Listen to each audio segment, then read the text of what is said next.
말씀은 마태복음 13장 1절에서 17절 말씀입니다.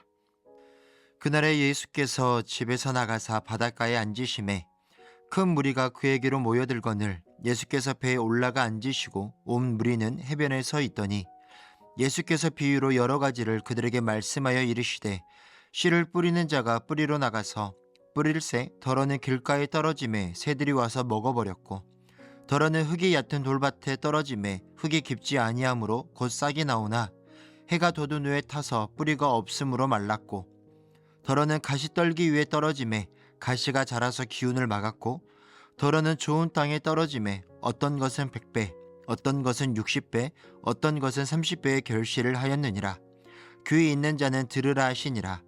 제자들이 예수께 나와 이르되 어찌하여 그들에게 비유로 말씀하시나이까.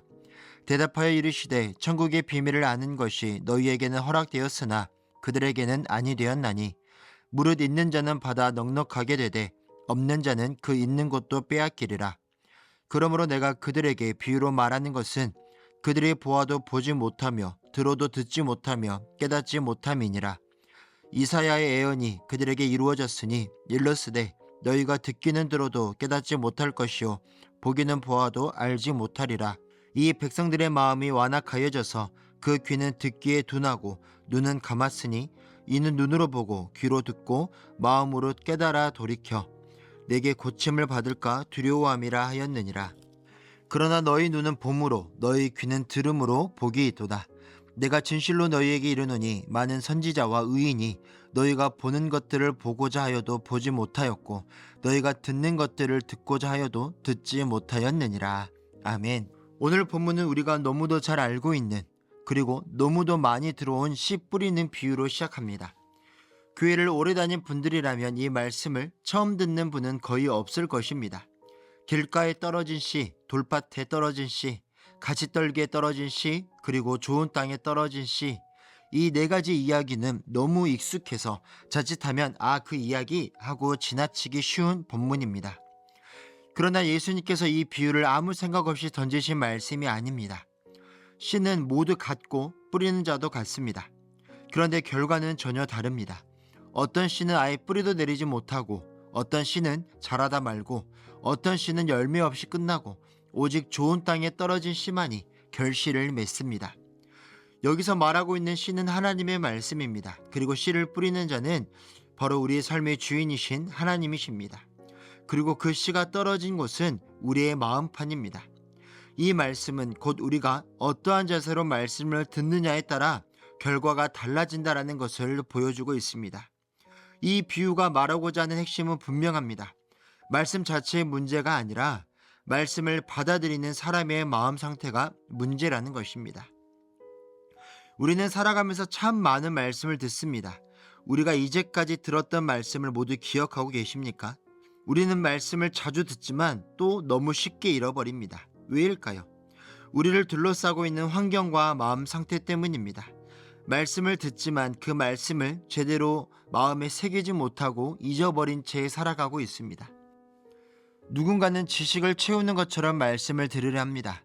누군가는 마음의 평안과 위로를 얻기 위해서 말씀을 듣습니다.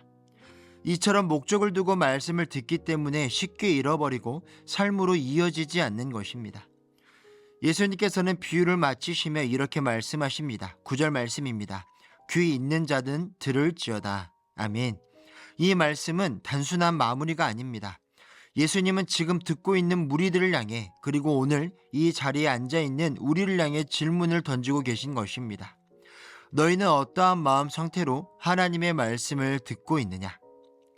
이때 제자들이 예수께 나와 묻습니다. 어찌하여 그들에게는 비유로 말씀하십니까? 이 질문은 매우 중요합니다. 왜 제자들이 이렇게 물어보았을까요? 예수님의 비유가 모든 사람에게 똑같이 이해되지 않는다라는 것을 제자들은 알고 있었을 것입니다. 보통 비유라고 하면 어려운 내용을 쉽게 설명하기 위한 방법이라고 생각을 합니다. 그런데 예수님의 비유는 오히려 어떤 사람들에게는 더 이해하기 어려운 말씀이 되고 있습니다. 그래서 제자들은 묻는 것입니다. 주님, 왜 이렇게 말씀하십니까? 이에 대해 예수님은 이렇게 대답하십니다. 11절입니다. 천국의 비밀을 아는 것이 너희에게는 허락되었으나 그들에게는 아니 되었느니라. 아멘. 이 말씀을 잘못 이해하면 예수님이 어떤 사람은 선택하고 어떤 사람은 배제하신 것처럼 느껴질 수 있습니다. 그러나 예수님의 의도는 그것이 아닙니다. 여기서 중요한 단어는 허락되었다라는 표현입니다. 천국의 비밀은 인간이 공부해서 알아내는 정보가 아닙니다. 경험이 많아서 깨달아지는 지식도 아닙니다. 그리고 신앙의 연륜이 깊다고 해서 저절로 주어지는 것도 아닙니다. 하나님께서 열어주셔야만 알 수 있는 은혜의 영역, 계시의 영역인 것입니다. 예수님은 이어서 이렇게 말씀하십니다. 12절 말씀에 무릇 있는 자는 받아 넉넉하게 되고 없는 자는 그 있는 것까지 빼앗기리라. 아멘. 이 말씀은 물질의 여부나 능력의 많고 적음을 말하는 것이 아닙니다. 말씀을 대하는 태도에 대한 영적 원리입니다. 말씀을 사모하며 붙드는 사람은 점점 더 깨닫게 됩니다. 반대로 말씀을 가볍게 여기고 흘려보내는 사람은 점점 더 둔해질 수밖에 없습니다. 말씀 앞에서 우리는 멈춰 있을 수 없습니다. 항상 더 열리거나 더 닫히게 되는 것입니다. 그렇다면 왜 예수님은 무리에게 비유로 말씀하셨을까요? 이사야 선지자의 예언을 인용하시며 그 비유를 설명하십니다. 보아도 듣지 못하고 들어도 듣지 못하며 깨닫지 못함이니라. 이 말씀은 하나님이 사람들의 눈과 귀를 막으셨다라는 뜻이 아닙니다. 예수님께서는 분명히 말씀하십니다. 이 백성들의 마음이 완악하여졌고 귀는 듣기에 둔하고 눈은 감았으니, 즉 그들은 먼저 마음을 닫았습니다. 더 듣고 싶지 않았고 더 알고 싶지 않았으며 변화되는 것을 원하지 않았습니다. 그래서 비유는 어떤 사람에게는 은혜가 되지만 어떤 사람에게는 아무것도 아닌 것으로 지나쳐 버리고 마는 것입니다. 비유는 말씀을 숨기기 위한 장치가 아니라 말씀 앞에서 각 사람이 어디에 서 있는지를 드러내는 장치입니다. 제자들도 예수님의 모든 말씀이 이해되지 않았지만 떠나지 않았습니다. 알지 못했지만 묻기를 멈추지 않았습니다. 그래서 예수님은 제자들을 향해서 이렇게 말씀하십니다. 너희 눈은 봄으로 너희 귀는 들음으로 복이 있도다. 아멘. 제자들의 복은 그들이 모든 것을 이해했기 때문이 아닙니다. 그들의 복은 마음을 닫지 않고 말씀 앞에 머물렀다라는 것에 있습니다. 사랑하는 성도 여러분, 오늘 이 새벽에 우리가 점검해야 할 것은 이것입니다.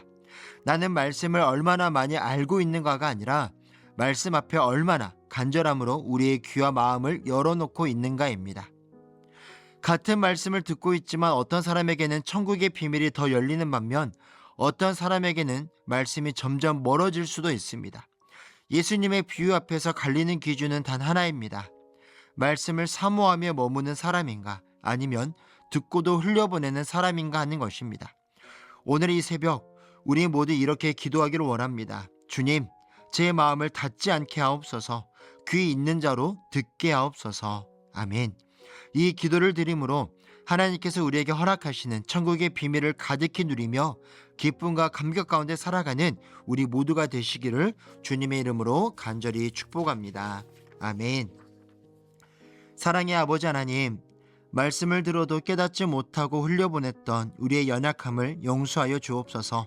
이해되지 않는다는 이유로 마음을 닫았던 모습이 있었다면 이 시간 주님 앞에 내려놓습니다. 우리의 눈과 귀를 열어주시며 마음을 열어주옵소서. 말씀을 더 알기보다 말씀 앞에 머물게 하옵소서. 우리의 삶 속에서도 말씀이 기준이 되게 하시고 말씀이 우리의 삶에서 열매 맺게 하여 주옵소서. 천국의 비밀이 허락된 자리, 말씀 앞에 서 있는 은혜의 자리에 우리가 머물게 하여 주옵소서. 사랑의 하나님, 이 시간 흩어져 살고 있는 내 가족과 자녀들을 위해서 기도합니다. 영과 진리로 하나님을 예배하는 예배자로 살게 하시고 육신이 연약하여 낫기를 간구하는 환우들에게 치유의 은혜를 허락하여 주옵소서. 오랜 시간 침상에 누워있는 장기 환우와 어르신들이 천국 소망 붙들고 오늘 이 하루를 살게 하여 주옵소서. 애쓰고 힘써서 돌보는 가족들 위해 새 힘을 더하여 주옵소서. 예수님의 이름으로 기도하옵나이다. 아멘.